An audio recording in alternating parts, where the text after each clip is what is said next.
Good morning everybody, कैसे हैं आप सभी। एग्जाम में आप सभी का स्वागत है। मैं मनीष। चलिए स्टार्ट करते हैं आज की क्लास। क्या मेरी आवाज़ सभी को आ रही है? ऑडियो एंड वीडियो दोनों क्लियर है? बताइए जल्दी से, स्टार्ट करें क्लास को। कुमारी अंशु वर्मा, प्रीति। बच्चे आज कम आएंगे क्योंकि आज डीडी का एग्जाम है, दिल्ली डेवलपमेंट अथॉरिटी एग्जाम है। तो आपके जो साथ वाले बच्चे हैं बहुत सारे एग्जाम देने गए हैं, तो कोई बात नहीं। हम क्या करते हैं कि जो बच्चे यहाँ पर हैं उनको ही पढ़ा देते हैं, बाद में जो बच्चे बाद में आएंगे पढ़ लेंगे आराम से। ऑनलाइन का ही तो फायदा है, तो सबका नुकसान नहीं होगा। जो यहाँ पे पढ़ रहे हैं, जो 2023 के लिए प्रिपरेशन कर रहे हैं, उनकी जो तैयारी है वो अच्छे से हो जाएगी।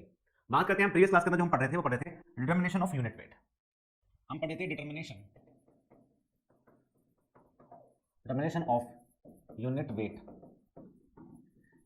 Of soil. हम आपकी सॉइल का यूनिट वेट कैलकुलेट करेंगे। यूनिट वेट ऑफ सॉइल को कैलकुलेट करने के बहुत सारे तरीके हैं, जो मैंने आपको कल भी लिखवाए थे। जैसे मैं लिखूंगा यहाँ पे सबसे पहले फर्स्ट मेथड होता है इसके अंदर कौन सा? Core cutter method. Core cutter method क्या तो ध्यान रखिए। सेकंड मेथड की हम बात करेंगे, that is your water displacement method. Water displacement method. Third हम बात करेंगे, कोर कटर मेथड हो गया, वाटर डिस्प्लेसमेंट मेथड हो गया, सैंड रिप्लेसमेंट मेथड।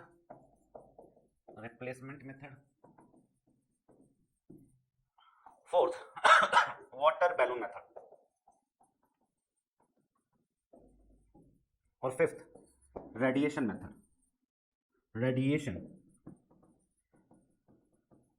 देखो ये 5 मेथड आपको पढ़ने हैं। जैसे आपने वाटर कंटेंट कैलकुलेट करा था प्रीवियस क्लास में, आपको क्यूपीएस मिल गया। क्यूपीएस 1 मिला होगा आपको, मिला नहीं मिला? क्वेश्चन प्रैक्टिस सेट 1 मिला होगा, उसमें 10 क्वेश्चन होंगे। आप सबने करे हैं, क्वेश्चन करके लाने हैं। सैटरडे को मैं उनकी प्रैक्टिस करवाऊंगा, सारे क्वेश्चन अपने हाथ से करवाऊंगा। ठीक है, तो सबको अपने आप ट्राई करने हैं कि कैसे क्वेश्चन है, क्या हो सकता है उसके आंसर। ठीक है, रोज प्रैक्टिस करनी है। डाल चुके हैं पीडीएफ की फॉर्म में, आप देख लेना। Got it? अभी वो बात कर लेते हैं यहाँ पे। यदि मैं आपके पास यूनिट वेट ऑफ सॉइल को कैलकुलेट कर रहा हूं, तो हम डिफरेंट टाइप के मेथड्स पे काम करते हैं, जैसे core cutter method, water displacement method, sand replacement method, water balloon या फिर रेडिएशन मेथड। एग्जाम में कुछ नहीं बनेगा। बताओ इनमें से कौन सा आपके पास क्या होता है, कौन सा आपके पास यूनिट वेट कैलकुलेशन नहीं करता है। और वहां पे आपको सैंड बाथ दे देगा। सैंड बाथ हम यूज करते हैं वाटर कंटेंट को कैलकुलेट करने के लिए, और सैंड रिप्लेसमेंट मेथड हम यूज करते हैं to calculate the unit weight of soil. ये आप ध्यान रखेंगे, दोनों में डिफरेंस ये होता है। सबसे पहले हम कोर कटर मेथड को पढ़ते हैं। सबसे पहले हम कोर कटर मेथड को ही पढ़ेंगे। Core cutter method. Core cutter method क्या बोलते हैं? कोर कटर मेथड के अंदर हम वाटर कंटेंट को कैलकुलेट नहीं कर सकते। हम इसके अंदर आप सिर्फ unit weight of soil calculate कर सकते हैं। कैसे? कि हम एक कोर कटर लेंगे, उसका कुछ वेट होगा। जैसे मेरे पास क्या होता है, कोर कटर ऐसा होता है, ऐसा ऐसा ऐसा, ठीक है। या फिर इसको मान लेते हैं कि ये आपके पास इस तरह से होगा।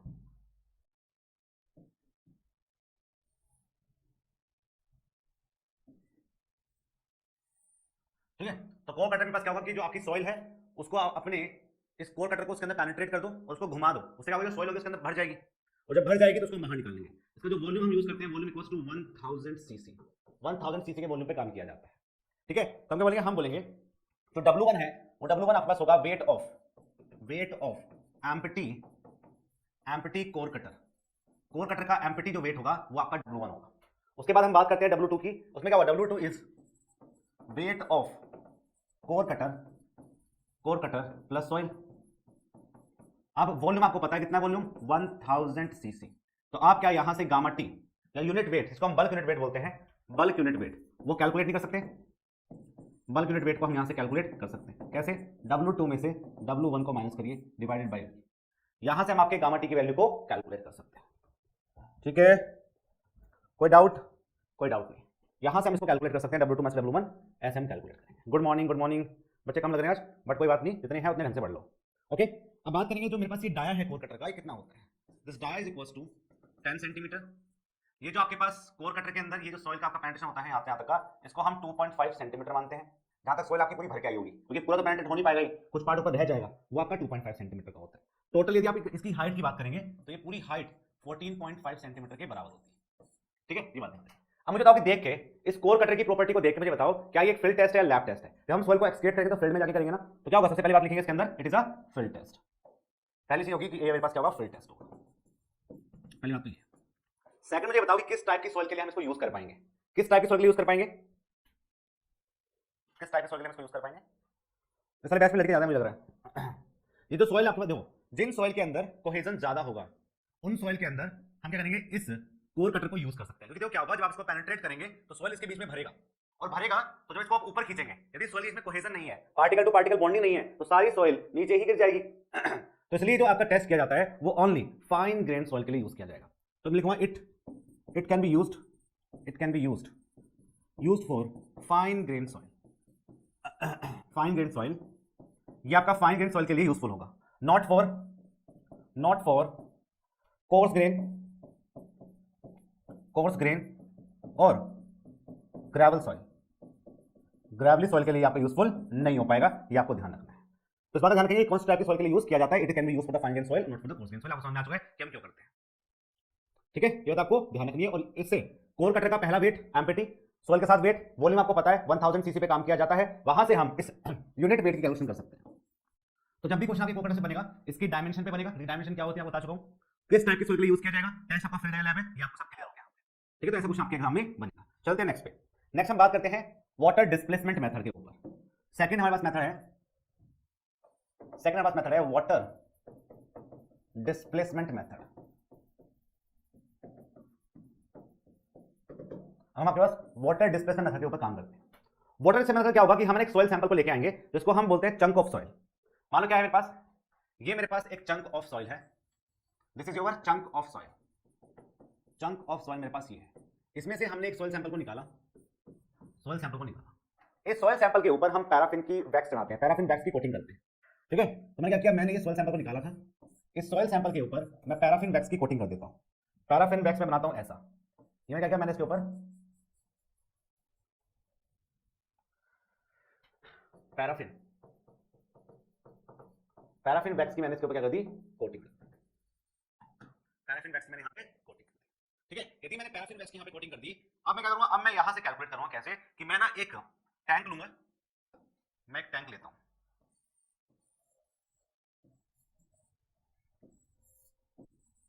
मैं टैंक लूंगा, इस टैंक के अंदर पूरे में पानी भरा हुआ है, इस टैंक के अंदर पूरे में पानी पानी पानी भरा हुआ है। जैसे में पानी भरा हुआ है तो ये मेरे पास सॉइल सैंपल है, जो आपका ये सॉइल सैंपल है जिसपे आपने पैराफिन की वैक्स की कोटिंग करी हुई है, इसको डाल देते हैं। जैसे आप इसको डालेंगे तो क्या होगा, ये अपने वेट के बराबर वॉल्यूम ऑफ वाटर को डिस्प्लेस करेगा। ये तो आपको पता ही है कि वॉल्यूम ऑफ वाटर जो डिस्प्लेस होगा वो आपके इसके वेट के बराबर होगा। तो बहुत सारा जो पानी है वो यहां जाएगा, यहां जाएगा, यहां जाएगा। पानी को इसमें आते हैं, बहुत सारा जो पानी होगा वो यहां जाएगा और यहां जाएगा। जो पानी आपका यहां आके गिरेगा, जो पानी आपका यहां आके गिरेगा, उस पानी को हम कलेक्ट कर लेते हैं और उसी से हम कैलकुलेट करते हैं कि भाई आपकी सॉइल का यूनिट वेट क्या है। जैसे मैं बात करूं कि मेरे पास जो यहां पे था W1 मेरे पास क्या है, W1 मेरे पास वेट ऑफ सॉइल है, वेट ऑफ सॉइल सैंपल है, वो आपको पता होगा। जब आपने इस पे पैराफिन वैक्स की कोटिंग करी है और आपने सॉइल का वेट भी लिया, तो यहां पे मैं W2 का जो वेट लूंगा वो क्या, मेरे पास weight of soil plus weight of paraffin wax, weight of paraffin wax, ठीक है। वेट ऑफ सॉइल प्लस के वेट ऑफ पैराफिन वैक्स हमने साथ में लगाया, इन दोनों के वेट पे काम किया, इसको हम W2 बोल दिया। मैं आपसे पूछूं कि मुझे ना वेट ऑफ सॉइल चाहिए या मुझे वेट ऑफ वैक्स चाहिए, यदि मुझे वेट ऑफ वैक्स चाहिए तो मैं क्या करूंगा, W2 में से W1 को माइनस कर देता हूं। बोलो हो जाएगा, नहीं हो जाएगा, ऐसे बोलो जल्दी, होगा या नहीं होगा। क्या हम वॉल्यूम ऑफ वैक्स भी कैलकुलेट कर सकते हैं, क्या वॉल्यूम ऑफ वैक्स भी हम कैलकुलेट कर सकते हैं, कैसे, वेट ऑफ वैक्स प्लस के G of wax into gamma W, यहां से आपका वॉल्यूम ऑफ वैक्स भी आ जाएगा। तो आपको जो यूनिट वेट है वैक्स का वो तो पता चल गया, वॉल्यूम के बराबर वाटर डिस्प्लेसमेंट होगा, ठीक है। मेरी बात समझ आ रही है मैं क्या कह रहा हूं, पहले आपने वो बताऊंगा मैं आपको अभी, पहले आप ये सुनिए। W1 आपके पास क्या है, वेट ऑफ सॉइल सैंपल है, आप इसको हमने चंक ऑफ सॉइल बोल देते हैं। आपने इसके ऊपर क्या किया, पैराफिन के वैक्स की कोटिंग कर दी। जैसे आपने इसके ऊपर पैराफिन वैक्स की कोटिंग करी, ये क्या मेरे पास चल रहा है, पैराफिन वैक्स की कोटिंग हुई, पैराफिन वैक्स की कोटिंग करी तो उसका वेट बढ़ गया। W2 आपका जो वेट है, वेट ऑफ सॉइल प्लस के वेट ऑफ पैराफिन वैक्स है। यहां से मैंने वेट ऑफ वैक्स निकाल लिया, वेट ऑफ वैक्स मेरे पास कितना है, W2 में से W1 है, यहां से हमने वॉल्यूम को कैलकुलेट कर लिया कि जो वॉल्यूम ऑफ वैक्स होगा वो कितना होगा, ठीक है। वॉल्यूम ऑफ वैक्स मेरे पास कितना होगा।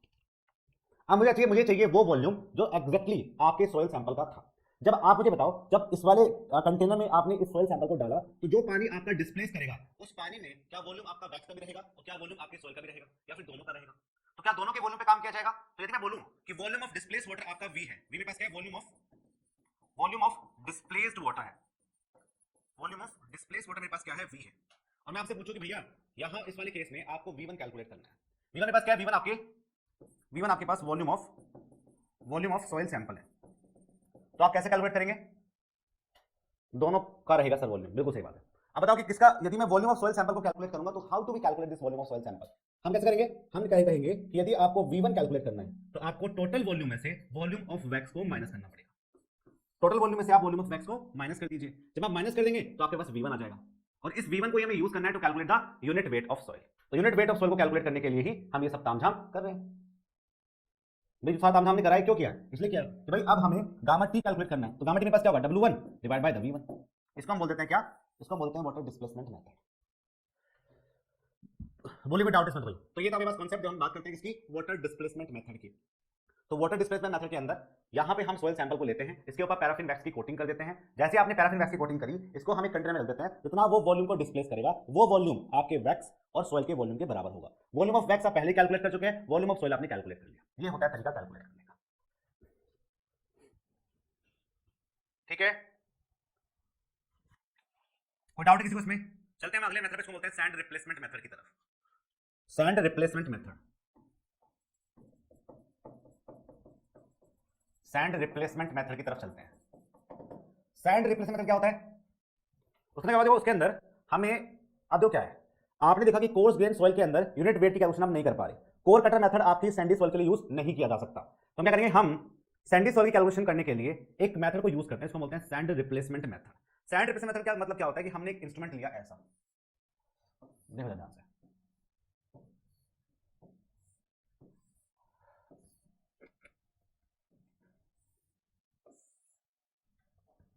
मेरा होता है मेरे पास यहाँ पे एक इंस्ट्रूमेंट होगा जो मैंने यहाँ पे आपको दिखाया है, ठीक है? इसको बोलते हैं, इसको हम बोलते हैं पोरिंग सिलेंडर। ये आपका होता है पोरिंग सिलेंडर। यहाँ पे लगा होगा आपका शटर, शटर लगा होगा यहाँ पे आपका, क्या लगा होगा? शटर लगा होगा, शटर। इसको हम बोलते हैं पोरिंग कोन। ये आपका होता है पोरिंग, ठीक है? ये आपका पोरिंग कोन। उसको नीचे जो मेरे पास यहाँ पे जरा पार्ट वही वाला, इसको हम बोलते हैं कैलिब्रेटिंग सिलेंडर। कैलिब्रेटिंग सिलेंडर जो होगा मेरे पास लास्ट वाला पार्ट हो जाएगा, ठीक है? क्या करते हैं हम यहाँ से आपके शटर को हटा देते हैं। जब आप सबके शटर को हटाते हैं तो सबसे पहले जो आपका सैंड रहेगा वो आपका यहाँ पे भरा होता है। सैंड सबसे पहले किस लगा लूं? सबसे पहले सैंड आपका यहाँ भरा होगा इस पार्ट में। जब तक आपका जो सिलेंडर है, जब तक आपका जो शटर है वो आपने बंद रखा है, कहाँ तक भरा होगा? जैसे आप शटर को खोलेंगे तो आपका जो सॉइल होगा या सैंड होगा वो इस वाले पार्ट में जाएगा, इस वाले पार्ट में, और फिर इस वाले पार्ट में जाएगा, और यहाँ पे जो सॉइल होगी, यहाँ पे आपने सॉइल को एक्सकेवेट करा होगा। ये आपका एक्सकेवेशन पार्ट है, एक्सकवेशन पार्ट है ये आपका एक्सकवेशन पार्ट है। तो आपने क्या किया? आपने इसके अंदर जो सैंड है वो यहाँ पे भरा होगा, सैंड सारा यहाँ पे भर दिया होगा। जो सैंड यहाँ पे भरा उसके वॉल्यूम को आपको कैलकुलेट करना है, तो वो जो कैलकुलेट होगा वो इस हाइट से कैलकुलेट होगा कि पहले हाइट h थी, जैसे ही आपने इस वाले शटर को हटाया तो सैंड यहाँ पे गिरा, सैंड यहाँ पे गिरा, सैंड यहाँ पे गिरा, तो इसका इसमें कितना कितना गया, इसमें कितना गया, और यहाँ पे कितना चेंज हुआ हाइट का, उससे हम आपके वॉल्यूम को कैलकुलेट करते हैं।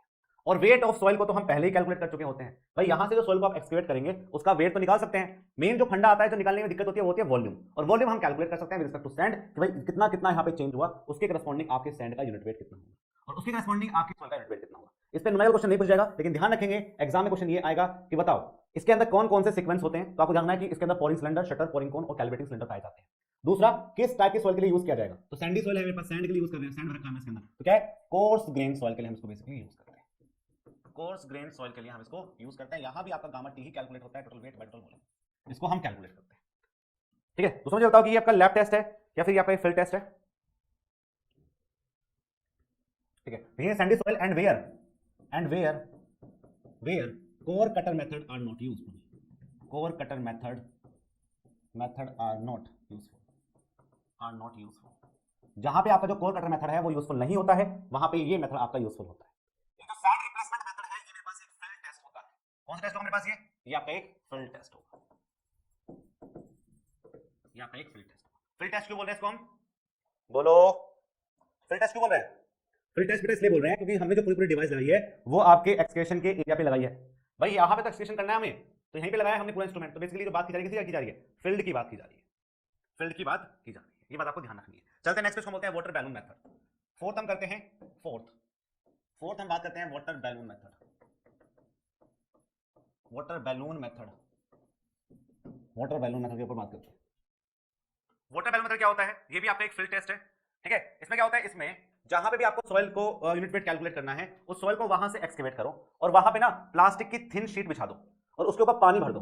पानी का जितना वेट वहां पे कवर होगा उसके करस्पॉन्डिंग आप अपनी सॉइल का वेट कैलकुलेट कर सकते हैं, मतलब सॉइल का वॉल्यूम कैलकुलेट कर सकते हैं। कैसे? देखो कैसे। मान लो ये मेरे पास एक सॉइल सैंपल था जिसमें मैंने इसको एक्सकेवेट किया। ये आपका एक्सकेवेशन का एरिया है, एक्सकेवेशन एरिया मेरे पास ये है। ठीक है, यहां से हमने सॉइल को निकाला। जब मैं सॉइल को यहां से निकालूंगा तो सॉइल का मैं एक वेट लूंगा। W1 मेरे पास क्या होगा, W1 मेरे पास हो जाएगा wait of soil, wait of soil, ये आपका W1 हो गया। अब मैंने क्या किया, मैंने इसके ऊपर मेम्ब्रेन की शीट बिछा दी, या फिर मैंने इसके ऊपर क्या किया, थिन प्लास्टिक की शीट बिछा दी। थिन प्लास्टिक की जो शीट है वो मैंने यहां पे बिछा दी, यहां पे ऐसे मैंने इसको बिछा दिया थिन शीट को।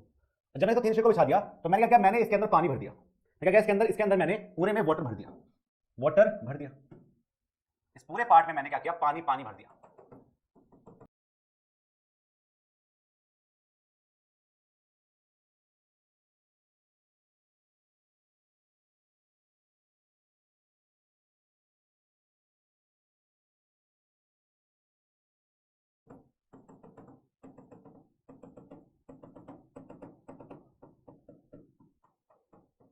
ठीक है, पानी भर दिया मैंने इसके अंदर सारे में क्या किया, पानी भर दिया इसके अंदर। जैसे ही मैंने सारे में पानी भर दिया तो आप क्या इसके वॉल्यूम को कैलकुलेट कर सकते हैं पानी के रिस्पेक्ट में। जब आपको बैलून समझ में आ चुका है कि बैलून आपने लगा दिया है उसमें कितना पानी आपने भरा, ये तो आप जानते हैं ना, तो क्या आप यहां से इस वॉल्यूम को कैलकुलेट कर सकते हैं क्या? बोलिए, क्या इस वॉल्यूम को कैलकुलेट कर सकते हैं? और उस वॉल्यूम को हम कैलिब्रेट कर सकते हैं, कैलिब्रेटिंग कर सकते हैं with respect to the soil, with respect to soil, और वहां से आपको सॉइल का वॉल्यूम कैलकुलेट हो जाएगा। By the find of this, you have to calculate the volume of soil. यहां से आपको V1 volume of soil calculate हो जाएगा। एक बार आपको वॉल्यूम ऑफ सॉइल कैलकुलेट हो गया तो यहां से आप यूनिट वेट कैलकुलेट कर सकते हैं। W1 आपको पता था पहले से, V1 आपने कैलकुलेट कर दिया, काम खत्म। ये सब छोटे टेस्ट है जो आपको याद रखने हैं। बात करते हैं आपके पास रेडिएशन मेथड की। रेडिएशन मेथड मैं ही लिख देता हूं, छोटा सा लिखना है मुझे, बस कुछ करना नहीं उसके अंदर। रेडिएशन मेथड, यदि मैं आपके पास रेडिएशन मेथड की बात करूं तो रेडिएशन मेथड भी आपका एक फील्ड टेस्ट है, ठीक है। लेकिन ध्यान रखेंगे इसमें जो हम गामा टी कैलकुलेट करेंगे वो आपके पास water content, void ratio, specific gravity, saturation, इन सब पे डिपेंड करता है कि आप अपनी सॉइल की रेडिएशन कैलकुलेशन करने के लिए सबसे पहले उनके वॉइड रेशियो या स्पेसिफिक ग्रेविटी या फिर वाटर कंटेंट, जो भी आपके पास प्रॉपर्टीज हैं जिनको हम डिस्क्राइब कर सकते हैं वो निकालो और उसके रिस्पेक्ट में आप इसका यूनिट वेट कैलकुलेट करो। ठीक है, तो ये मेरे पास क्या होता है, एक क्विक मेथड होता है और ये हम यूज करते हैं जो आपके पास क्या किया जाएगा, नॉन डिस्ट्रक्टिव टेस्टिंग की जाएगी। It is a quick test, it is quick test, quick test, it is quick test and non destructive testing, non destructive testing में इसको यूज करते हैं। नॉन डिस्ट्रक्टिव टेस्टिंग में इसको यूज करते हैं। नॉन डिस्ट्रक्टिव क्या होता है कि यहां पे हम सॉइल सैंपल को उठा के नहीं लाते, ना इसको रिमोल्ड करते हैं, ना इसके अंदर वाटर कंटेंट चेंज करते हैं। हम सीधा आपके सॉइल सैंपल को फील्ड में ही रखते हैं और वहीं पे सीधा रेडिएशन की रेस डाल के चेक कर लेते हैं कि भाई कितना इसके अंदर यूनिट वेट पाया जाएगा उसके वाटर कंटेंट के बिहाफ पे, उसको कैलिब्रेट करके वहां से हम कैलकुलेट करते हैं। इसी को हम रेडिएशन मेथड के नाम से जानते हैं। ठीक है, ये बात आपको ध्यान रखनी है। ये थे आपके फील्ड टेस्ट जो हम यूज किया करते हैं तो calculation of the unit weight of soil. Water content का हम कल पढ़ चुके हैं। हम चलते हैं इंडेक्स प्रॉपर्टीज ऑफ सॉइल की तरफ। Now we discuss index property of soil. Index property,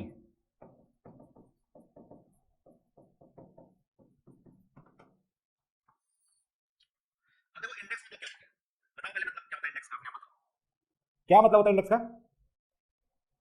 बोलिए। What is the meaning of index property of soil? Index का मतलब क्या होता है यार? आपने सब बुक पढ़ते हैं, जब बुक पढ़ते हैं तो फ्रंट पेज खोलते हो ना बुक का, क्यों भाई अंशु नहीं खोलते? सबसे पहले आप अपनी बुक के स्टार्टिंग पेज खोलते हैं तो उसमें इंडेक्स होता है जो आपको इस बुक के अंदर किस पेज पे क्या लिखा हुआ है वो बताता है। ऐसे क्या होता है, सॉइल के बिहेवियर को या सॉइल की इंजीनियरिंग प्रॉपर्टी को डिस्क्राइब करने के लिए हम क्या करते हैं, हम इंडेक्स प्रॉपर्टीज को चेक करते हैं। मतलब एक ऐसी इंडेक्स प्रॉपर्टी चेक कर लो या निकाल लो जिससे हम ये कैलकुलेट कर पाए कि भाई सॉइल का बिहेवियर क्या है, वो मेरे पास किस टाइप की सॉइल है, वो कहां पे यूज की जाएगी, कैसे उसको क्लासिफाई कर सकते हैं, इन सबको डिस्क्राइब किया जाता है। ये पहले सुन लो फिर लिखेंगे। तो इसी को हम बोलते हैं index property of the soil. जब हम इंडेक्स प्रॉपर्टी को क्लासिफाई करते हैं तो हम इसलिए इसको दो पार्ट में क्लासिफाई करते हैं। एक को बोलते हैं सॉइल की ग्रेन की प्रॉपर्टी और एक को बोलते हैं सॉइल की एग्रीगेट की प्रॉपर्टी। सॉइल ग्रेन प्रॉपर्टी क्या होती है, अब आपको पता है जो टाइप ऑफ सॉइल है ना वो अलग अलग होती है। यदि सॉइल आपकी कोर्स ग्रेन सॉइल है, मतलब बड़े बड़े साइज के पार्टिकल प्रेजेंट है इसके अंदर, यदि ये बड़े साइज के पार्टिकल इसके अंदर प्रेजेंट हो जाते हैं तो क्या वहां पे इंडिविजुअल पार्टिकल की शेप, साइज एक बड़ा रोल प्ले करेगा।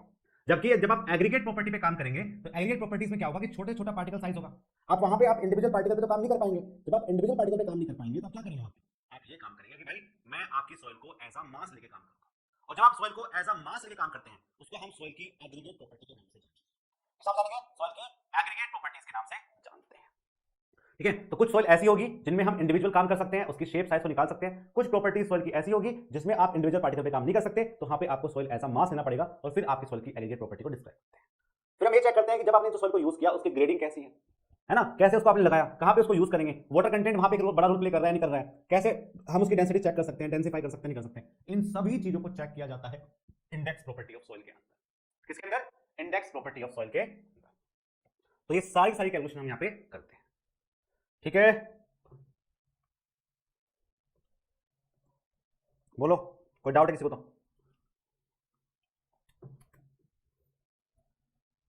कोई डाउट है किसी को? चुप चुप बैठ रहे थे बस। चलो लिखो, इस पहले से लिख लो, दोज प्रॉपर्टी ऑफ सॉइल, लिख लो उसके अंदर, those property of soil, those property of soil which help to access, which help to determine, which help to determine, which help to determine the engineering behavior, determine the engineering, determine the engineering behavior of soil, engineering behavior of soil, determine the engineering behavior of soil, and hence help in classification of soil, help in classification of soil, help in classification of soil। Soil को classify करने के लिए हम इन सभी methods पे काम करते हैं। Hence help in classification of soil. ठीक है, तो अब क्या होता है, जो इंडेक्स प्रॉपर्टी होती है उनको हम दो पार्ट में ब्रॉडली क्लासिफाई करते हैं। देखेंगे the index property, the index property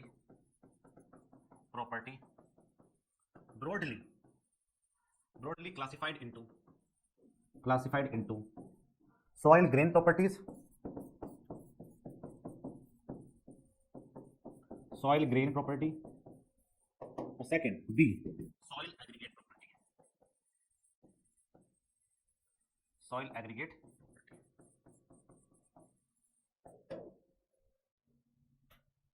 ठीक है, soil aggregate property, soil aggregate property,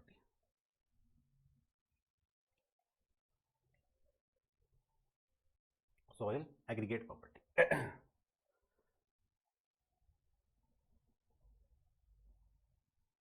soil aggregate property, ठीक है, पहले लिखेंगे इसके अंदर soil grain property के बारे में। ये बात लिखी सबने, लिख लेना इसको, मिल भी जाएगा आपको नोट्स के। अब बात करते हैं soil grain property के बारे में। कल से मैं इसको लिख के लाऊंगा क्योंकि इसमें टाइम ज़्यादा जाता है हमारा, हम इसको लिख के लाएंगे, बस आपको समझाएंगे। soil grain property के बारे में पढ़ते हैं पहले। क्या होता है soil grain property? Soil grain property का मतलब ये होता है कि जब हम सॉइल को रिमोल्ड कर देते हैं, डिस्टर्ब कर देते हैं सैंपल को, तो उस टाइम पे जब यदि मैं इंडिविजुअल सॉइल के शेप और साइज पे काम कर जाऊं, उसको चेक कर जाऊं, तो क्या कहते हैं, उसको हम जब चेक कर जाते हैं उसी को हम बोल देते हैं कि soil as a grain property पे काम करता है। जब भी आपकी सॉइल के ग्रेन की शेप साइज पे काम किया जाए तो आप सॉइल ग्रेन प्रॉपर्टी पे काम करेंगे। यदि उसके इंडिविजुअल सॉइल के ग्रेन पे काम ना किया जाए और वहां पे हम सॉइल की एज अ एग्रीगेट प्रॉपर्टी पे काम करते हैं तो उसको हम बोलते हैं सॉइल ग्रेन प्रॉपर्टीज। ठीक है, तो लिखेंगे it is determined from, it is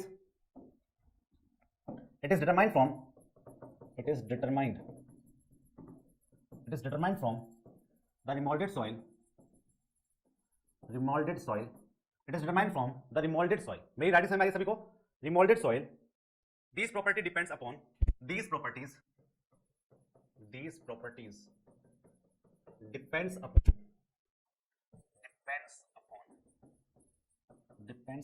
these properties depends upon grain shape size etc, grain shape size etc, grain की शेप और साइज पे डिपेंड करता है, ग्रेन की शेप साइज पे डिपेंड करता है। It is independent of mode of soil formation, आपकी सॉइल कैसे बनी। ठीक है, तो क्या होता है जब हम सॉइल की एग्रीगेट प्रॉपर्टी पे काम करते हैं, उसका सबसे अच्छा एग्जांपल है कि मान लो आपकी एक न्यूक्लियर फैमिली है।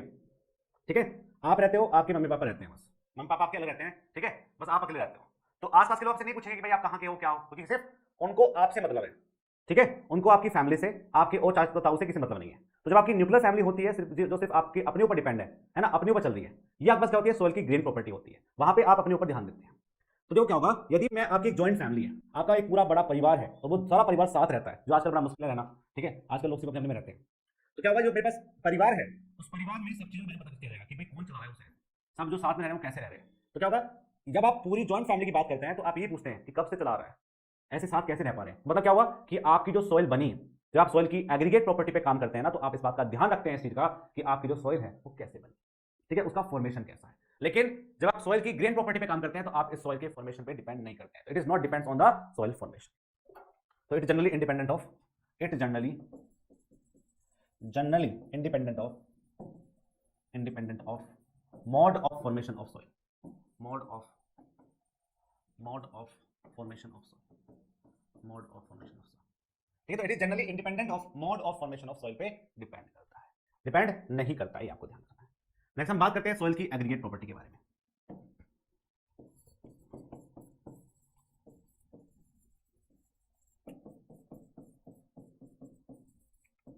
सॉइल एग्रीगेट प्रॉपर्टी क्या होता है? सॉइल एग्रीगेट प्रॉपर्टी क्या मतलब है? सॉइल की aggregate property, soil mass as a whole क्या है उस पर डिपेंड करेगा, या फिर सॉइल के कलेक्टिव बिहेवियर पे डिपेंड करता है कि जब आप सॉइल को एज अ मास लेके जाते हैं तो उसका कलेक्टिव बिहेवियर क्या है उस पर डिपेंड करेगा। ठीक है, लिखेंगे this property which are dependent on, थोड़ी सी थ्योरी आप लिख लीजिए इसको, this is a property, this is those property है, दोस प्रॉपर्टी लिखो, those properties which are dependent on soil as a मास,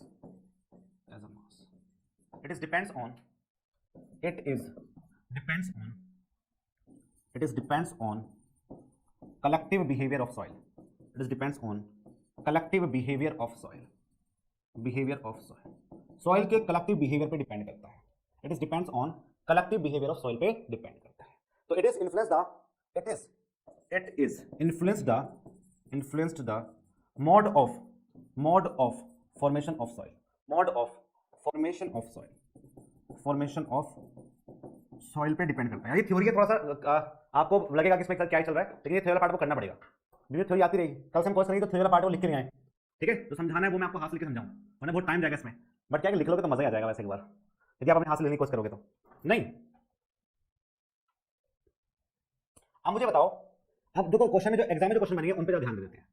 मैंने सॉइल की ग्रेन प्रॉपर्टी पे काम किया, मैंने सॉइल की एग्रीगेट प्रॉपर्टी पे काम किया। अब मुझे बताओ, मेरे पास दो सैंपल है, एक बोलते हैं डिस्टर्ब्ड सैंपल, एक बोलते हैं अनडिस्टर्ब्ड सैंपल। इन दोनों केस में किसमें आप डिस्टर्ब को यूज करेंगे, किसमें आप अनडिस्टर्ब्ड सैंपल को यूज करेंगे? जल्दी बताओ, जल्दी से देखें, किसको हम डिस्टर्ब सैंपल को यूज करेंगे, किसको हम अनडिस्टर्ब्ड सैंपल को यूज करेंगे? बैठा हूं मैं, बताओ, जल्दी से बोलो।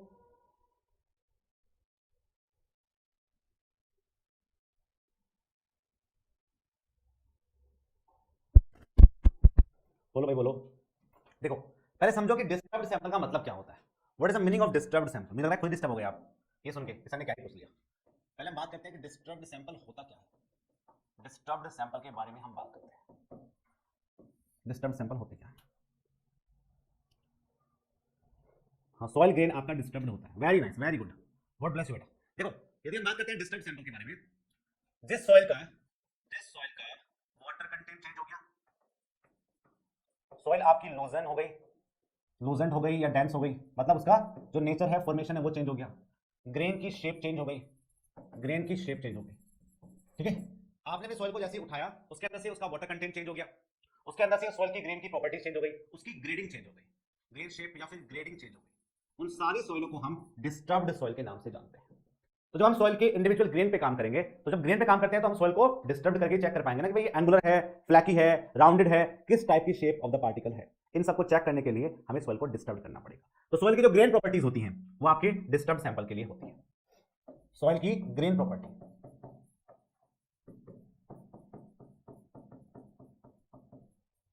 सॉइल की जो ग्रेन प्रॉपर्टीज हैं वो क्या होगी, वो आपकी डिस्टर्ब्ड सैंपल के लिए पाई जाती है, ठीक है। अब बात करेंगे सॉइल एग्रीगेट या फिर अनडिस्टर्ब्ड सैंपल के बारे में बात कर लेते हैं पहले। अनडिस्टर्ब्ड सैंपल,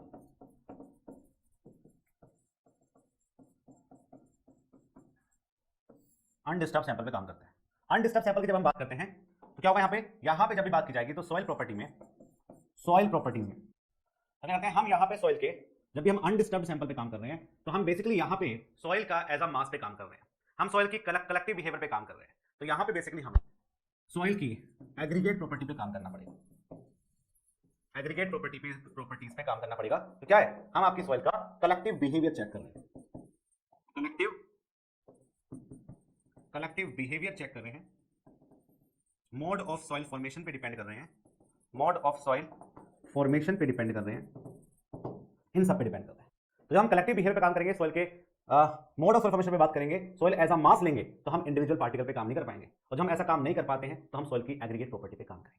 तो मतलब क्या होगा, जब हम सोइल को क्लासिफाई करेंगे, उनकी इंडेक्स प्रॉपर्टी को चेक करेंगे, तो पहले हम ये चेक कर लेंगे कि सोइल की एग्रीगेट प्रॉपर्टी पे काम किया जा रहा है या सोइल की ग्रेन प्रॉपर्टी पे काम किया जा रहा है। इन सबको हम चेक कर लेते हैं, ठीक है, इन सबको हम चेक कर लेते हैं। तो क्या होगा, अब हम बात करते हैं कि सबसे पहले हम कोर्स ग्रेन सॉइल की बात करेंगे, मतलब ग्रेन साइज पे काम करेंगे कि भाई जो मेरा ग्रेन साइज का डिस्ट्रीब्यूशन है वो कैसा है, पार्टिकल की शेप कैसी है, क्या डायमीटर है, उसको हम चेक करते हैं। तो सबसे पहला काम जो हम यहां पे करेंगे वो है ग्रेन साइज डिस्ट्रीब्यूशन। सबसे पहले हम डालेंगे ग्रेन साइज डिस्ट्रीब्यूशन के बारे में। मेरी बात आपको समझ में तो आ रही है, ऊपर से जा रहा, ग्रेन साइज डिस्ट्रीब्यूशन पे सबसे पहले हम काम करते हैं, डिस्ट्रीब्यूशन पे सबसे पहले हम काम करते हैं। अरे बोलो, मेरी बात समझ में तो आ रही है, समझ रहा कि हवा में जा रही सब चीजें। ग्रेन साइज डिस्ट्रीब्यूशन पे कैसे काम किया जा रहा है वो मैं आपको बताता हूं, अभी सुनिए मेरी बात, हमारी अधूरी कहानी सुनिए। अब भाई देखो, सिंपल सी बात समझा रहा हूं मैं आपको। जब मैंने आपको ये बताया कि हम सॉइल के ग्रेन प्रॉपर्टी पे काम करेंगे और सॉइल की एग्रीगेट प्रॉपर्टी पे काम करेंगे, तो जब हम ग्रेन पे बात करेंगे तो ग्रेन का साइज तो चेक करेंगे ना पहले। तो जब हम ग्रेन का साइज चेक करेंगे तो उसके लिए हमें मेथड यूज करने पड़ेंगे। तो मैं उस मेथड की बात कर रहा हूं कि जब हम आपकी सॉइल के ग्रेन को चेक करेंगे तो उस ग्रेन की प्रॉपर्टी क्या है वो चेक की जाती है। तो बेसिकली हम यहाँ पे दो तरह मेथड पे काम करते हैं। एक को क्या बोलते हैं, एक को हम बोलते हैं सीव एनालिसिस, एक को हम बोलते हैं सीव एनालिसिस, और एक को हम बोल देते हैं क्या, सेडिमेंटेशन एनालिसिस। एक को हम सेडिमेंटेशन एनालिसिस के नाम से जानते हैं। इसको हम वेट एनालिसिस भी बोलते हैं। क्या बोलते हैं, वेट एनालिसिस। और इसको हम ड्राई एनालिसिस भी बोलते हैं। क्या बोल देते हैं इसको हम, ड्राई एनालिसिस, ड्राई एनालिसिस। इसको हम वेट एनालिसिस बोलते हैं, इसको हम ड्राई एनालिसिस बोलते हैं। किसी का कमेंट नहीं आ रहा कुछ भी।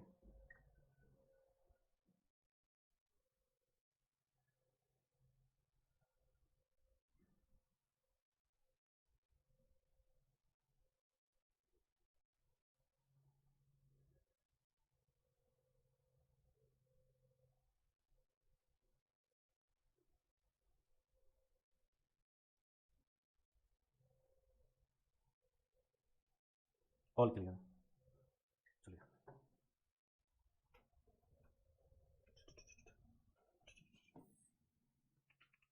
चलो इससे बाद का हम कल पढ़ेंगे, क्योंकि मुझे अभी थोड़ा सा पेपर करवाना है डीडीजे का बच्चों का, जो अभी हुआ है 11 बजे का। ठीक है, तो आपकी जो क्लास होगी वो 3:30 बजे से होगी, सिर्फ आपके आरसीसी वाले सर के साथ, उजय सर के साथ। अभी मुझे 11 बजे बच्चों का फोन आ रहा है कि एक बार पेपर एनालिसिस करवा दीजिए, जो डीडीए का एग्जाम हुआ है अभी। ठीक है, आज ही एग्जाम था, सुबह 9 से 11 था, तो अभी मैं एक बार पेपर का एनालिसिस करवा देता हूँ। पेपर टाइम बचेगा तो मैं आज क्लास ले लूँ, वरना फिर क्लास अभी कल से कंटिन्यू चलेगी। ठीक है, बच्चे वैसे कम लग रहे हैं, आप देख रहे हो, क्योंकि पेपर है एग्जाम का बच्चों का सभी का, इसलिए बच्चे थोड़े कम है। कोई बात नहीं, जितना मैंने आपको करवाया उसको कर लेना, कल को हम थोड़ा ज्यादा पढ़ लेंगे इसके बारे में, है ना। तो आज थोड़ा जरूरी है, बच्चों के अभी 2-3 दिन पेपर चल रहे हैं, तो उनको थोड़ा रिव्यू मिल जाएगा कि एग्जाम का पेपर कैसा रहा, पैटर्न कैसा रहा है, उस पर बहुत सारी चीजें हो जाएंगी। ठीक है, कोई डाउट है किसी को, बोलो। कोई डाउट नहीं है तो मिलते हैं, पूरी बात मैं आपको बता दूंगा, आपको ग्रुप में इन्फॉर्मेशन मिल जाएगी। तब तक के लिए बाय बाय, जय हिंद, जय भारत।